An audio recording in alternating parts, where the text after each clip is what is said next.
explosion, a nuclear strike, and you said that the loss of life will be biblical. Could Mhm. you elaborate on that for the people who are watching? Of course. It comes down to resources. It comes down to the availability of resources. What's eventually going to happen here, I mean, it's about control. What we're seeing now is a move towards more control, and they want, again, more people dependent on the system, the people that they can control. Okay. Eventually, what's going to end up happening here is we're going to get a meltdown in the debt market, and it's going to be unbelievable. We're existing in a nightmare situation. That is this hyper bubble in debt, and the more debt that is added to the system allows this system to function. Without that, without the relentless increasing or pulling of debt into the now from the future, without doing that, we stop. The whole system locks up. Currencies don't work. You can't get your cash out of the bank. You can't buy things. So we're going to run into a situation. It's called a credit freeze. This is what's occurring. What people don't know, okay, a big secret maybe because it's kind of a long time ago. The big last meltdown of 2008, it wasn't the stock market that was the big deal, that it was the stock market that was crashing. That's what they were convincing people of. The truth of the matter is, interbusiness lending was stopping. We were marching right into a credit freeze. So what did they do? They started pumping capital injections into the system, billions and billions and billions of dollars, to try to free up the credit system, to get credit flowing, or debt. They call it credit, but it's debt. To get debt flowing from one business to another. Interbusiness lending was stopping. Everything would stop. Transactions stop.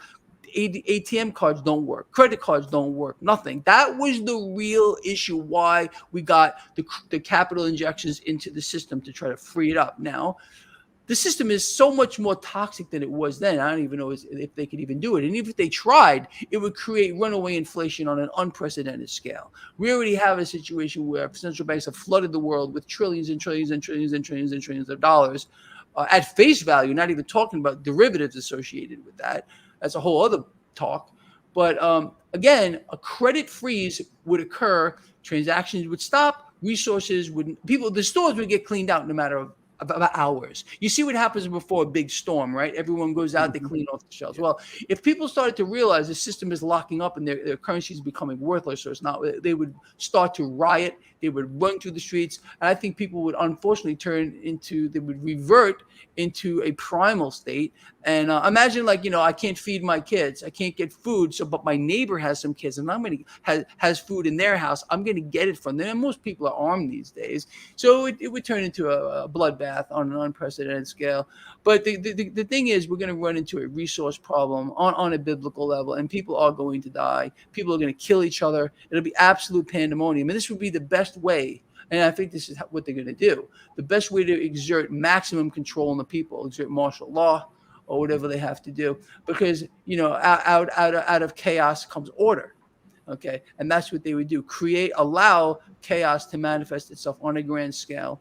And then step in and issue in their new system. They have so much in store for us, bad things. That, what do I tell everybody every Friday? Today being Friday, love each other, care about each other, and be charitable. We need each other. Forget about all this other nonsense, because we're going to need to rely on each other moving forward, because what they have in store for us ain't pretty. I see the chat on YouTube is not showing. I don't know why they do this from time to time, but I'm looking at the chat on StreamYard in my dashboard, and I'm going to highlight some. One of the viewers wanted to ask you this question right here, so I'll highlight it. There it is. Does he have an opinion on companies, corporations, etc., doubling down on woke even after losing money like Disney? Look, I think. If I'm going to own a company, and I don't care what their philosophy might be, I want to be paid to hold the stock. Like a Disney does pay a dividend. I want to own dividend-paying stocks. I want to be in the right sectors. If I had to look at something right now, I've been telling people commodities, get commodity exposure. Energy companies, I think, are good places to be. I think cost of energy is going to be much, much higher than it is today, based on a lot of factors. It has and supply and demand is only a fraction of it. The devaluation of the currencies, the fact that it can't buy much anymore, that's going to get progressively worse, despite the fact that they're trying to lie to us and tell us that inflation is going to get better at one particular time. I think people need to look at energy cryptocurrency and commodities. There are a lot of ways to gain exposure to this. I have a free newsletter which you can sign up for. It's absolutely free on my website, traderschoice.net. I've sent out at least 5 newsletters going over a whole bunch of exchange traded funds or ETFs, which would give you exposure, give people to a broad base of commodities. Some of them even pay dividends. This is what people need to do. Oh, the best way, I think, what people, I mean, it won't pay you anything, but it will in the long run, is to own physical assets, gold, silver, more specifically. You know me, I'm a diverse guy. I'm into a lot of different things. Also think people need exposure to some cryptocurrency, a lot of things. You got to be out there. But with regard to these woke companies, that's all going to turn around too. But don't just, and throw money at anything unless you understand it. But it should make sense to people, honestly, that they need exposure to commodities. Because again, let's put that. Why would I say that? Okay, we have a situation here where the stock market is in a hyperbubble of hyperbubbles. Why is the stock market in a hyperbubble of hyperbubbles? Because the debt market is in a hyperbubble of hyperbubbles. Eventually, the debt market hyperbubble is going to burst, and that's going to lead to an uncontrolled spiking in bond yields, 10-year yield, big sell-off there in the bond market, and that's going to put a lot of pressure on the stock markets around the world. And cash, like I always say, it doesn't just grow wings and fly away to money heaven. It doesn't. You like that, right? It doesn't fly away. No, it just moves. It moves through the market in predictable patterns. When you have a debt market meltdown, cash bleeding out of the debt market, putting pressure on the stock market, cash is going to move into commodities.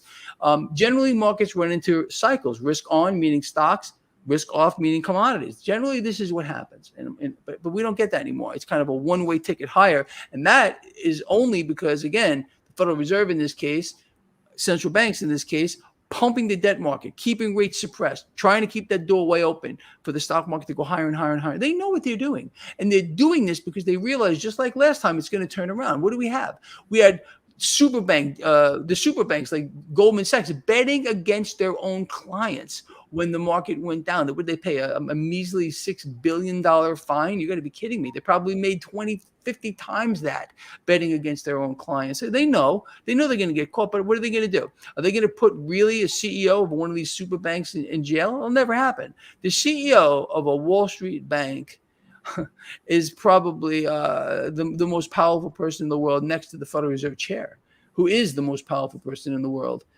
This world is not run by presidents, kings, queens, monarchs, or dictators. It's run by central banks. And once people realize that, I think they're all going to be a lot better off. Speaking on the commodities, wouldn't it be as you said, wouldn't it be a good idea to own commodities, seeing the scarcity of commodities, especially when this system implodes, and how people will be vying to try to have some type of tangible assets, but they'll be scarce? Yeah, absolutely. And there are exchange traded funds that will give people exposure to these kind of things if that's what you want. But I think a lot of people who follow our work probably like to hold it in their hand. And I say, if you want to have one asset that you can hold in your hand, that would be silver. I think it's the most undervalued asset in the world. I tell people, just do a little homework on this. Look at the Dow Jones Industrial Average, gold ratio, and then gold silver ratio. And I think that it's just so in your face. I think we're going to eventually see a Dow gold ratio of 1-to-1. Right now, we are multiples on top of that. I mean, what is gold today? 2,000 and something an ounce, and we have a stock market at what? The Dow what's the Dow at right now? I don't even know, but it's multiples higher. We could easily get a 1-to-1, and then a 15-to-1 on silver, and you could just see the what I'm talking about here. Where's the bottom? Where's the bottom in the stock market? We don't know. No one knows. But all we do know is that a Dow 6,000 is when the Fed jumped in here and started buying. That was QE1, or quantitative easing 1, at Dow 6,000. Then we had quantitative easing 2. Then we had Operation Twist. And we had every other thing you could think about and things you can't dream about. And the Fed's been pumping this market ever since. We don't know where the bottom is. The bottom of this market could be 3,000. We don't know where the bottom is. But wherever it is, I believe we're going to see a 1-to-1 with gold. And I've been telling people that for years.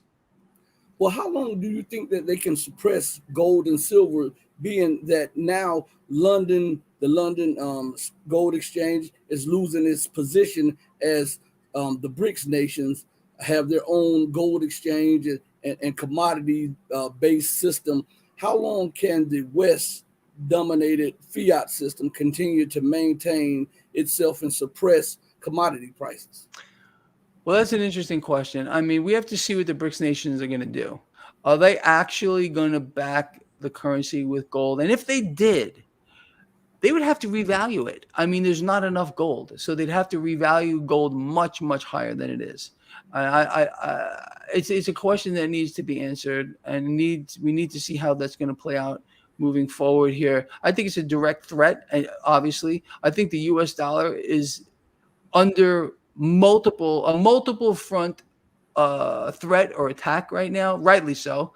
No doubt about it. I think countries around the world are frankly sick. Other nations around the world and people are frankly sick and tired of the domination that the U.S. dollar dominated market.